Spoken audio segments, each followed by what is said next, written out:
కానీ నేను ఇంకొక చాలా డెలికేట్ ఇష్యూ అండి.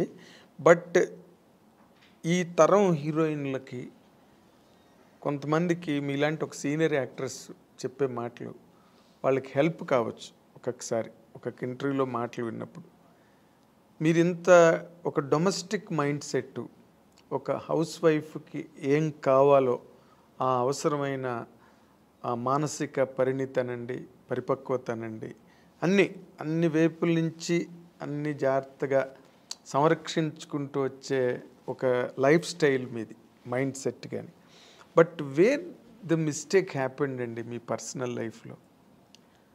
నాకేం మిస్టేక్ ఏం జరగలేదండి. మిస్టేక్ ఏముంది? మిస్టేక్ అంటే ఇప్పుడు హీరోయిన్గా ఉన్నాను, కొన్ని అదే హీరోయిన్ అవ్వడానికి ఏం ఫేస్ చేయాలో చేశాను, హీరోయిన్ అయ్యాను. అంటే ఫేస్ చేశానంటే ఎక్స్పీరియన్స్ అయింది తప్ప ఓ ఇలా ఉండాలి, ఓకే ఇదిగా నెగటివ్స్ లేదు, ఇలా ఓకే ఇది ఉందా, నెగటివ్ ఉందా మనకొద్దు, ఓకే దూరంగా ఉందాం, ఓకే నెక్స్ట్ మంచి జరిగింది, హీరోయిన్ అయ్యాను. పెద్ద డైరెక్టర్ గంగేమ్రన్ గారు, ఇక్కడ తెలుగులో ఈవి సత్యనారాయణ గారు, చేశాను. ఓకే అది లక్, దేవుడు, గాడ్ గ్రేస్. అలాగే ఇంకా మ్యారేజ్ లైఫ్లో కూడా ఒక మ్యారేజ్ చేసుకున్నాను, నాకేం పెద్ద టెన్షన్స్ లేదు. నేను అనుకున్నట్టే నేను ఎలా ఉండాలనుకున్నా అలాగే ఉంటున్నాను హ్యాపీగా. నాకు అక్కడ ఏం రిస్ట్రిక్షన్స్ లేదు, ఏ ఫోర్స్ లేదు, నేను ఎలా ఉండాలో అలా. ఇంట్లో ఫ్రీ బర్డ్ నేను. కానీ చాలా విచిత్రమైన విషయం, అందరూ విచిత్రంగా ఆమన్ గారి విషయంలో ఫీల్ అయ్యేది, మీరు చాలా దైవభక్తురాలు, సంప్రదాయవాది, అసలు 16 అణాల హిందూ అమ్మాయి, ముస్లిం పర్సన్ని ఎలా చేసుకోవడం అన్నది అసలు సంథింగ్. అంటే నాకు మతాల మీద నమ్మకం లేదండి. నాకు రిలీజియన్ అనేది ఏం లేదు, ఆడ మగ అంతే. అంటే ఇప్పుడు నేను పెరుమాళ్ బాలాజీని ముక్తా అంటే అది నా ఇంట్రెస్ట్, నాకు అది ఇష్టం.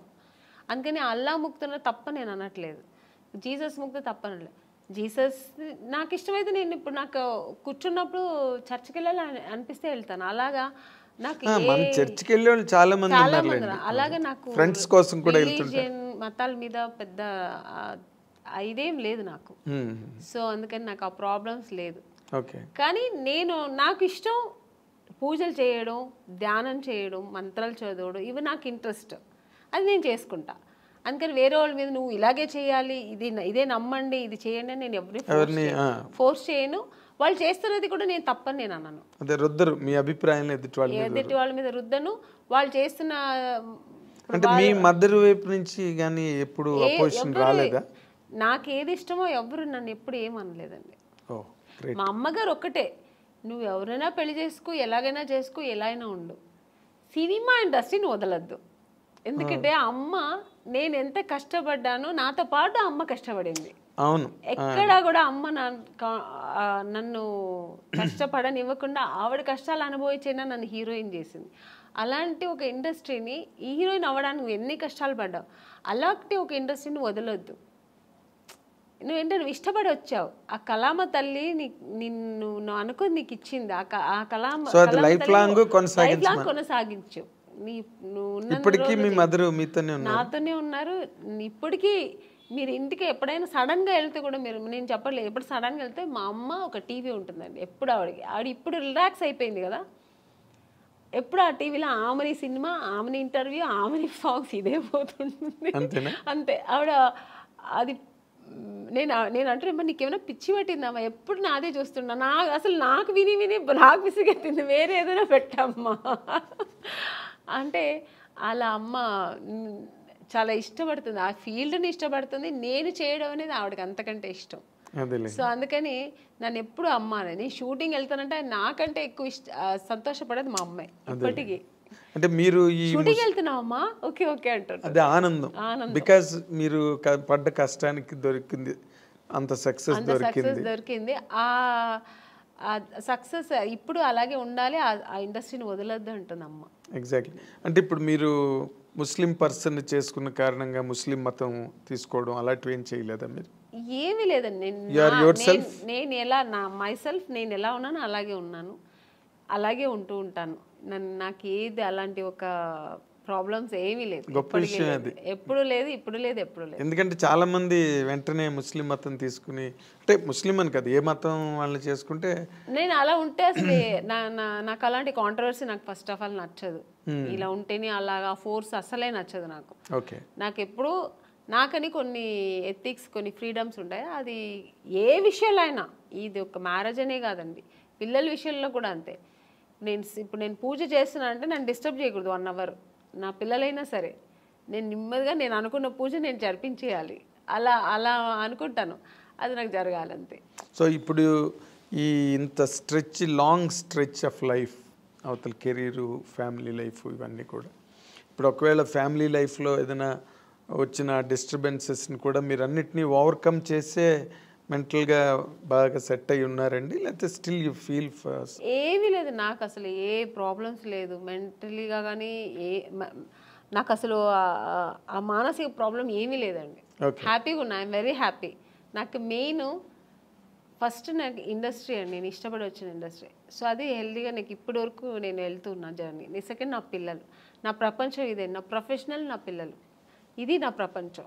దీని తర్వాత ఏదైనా ఆలోచిస్తాను, దీని తర్వాత సెకండరీ, ఇంటికి సెకండరీ. నేను ఇక్కడ వస్తే నా ప్రొఫెషనల్ ఓన్లీ, నీ ఫోకస్ దీంట్లోనే ఉంటుంది. ప్యాకప్ అంటే నెక్స్ట్ ఫ్లైట్ ఏది ఉంటే వెళ్ళిపోతుంటా ఇంటికి, ఎందుకంటే నా పిల్లలు వెయిటింగ్ అక్కడ, ఎందుకంటే వాళ్ళు చాలా మిస్ అవుతుంటా. సో జయసుద్ గారు కూడా 6 రోజులే ఎట్ స్ట్రెచ్ షూటింగ్ చేసి మళ్ళీ 3 days బ్రేక్ తీసుకున్నారు.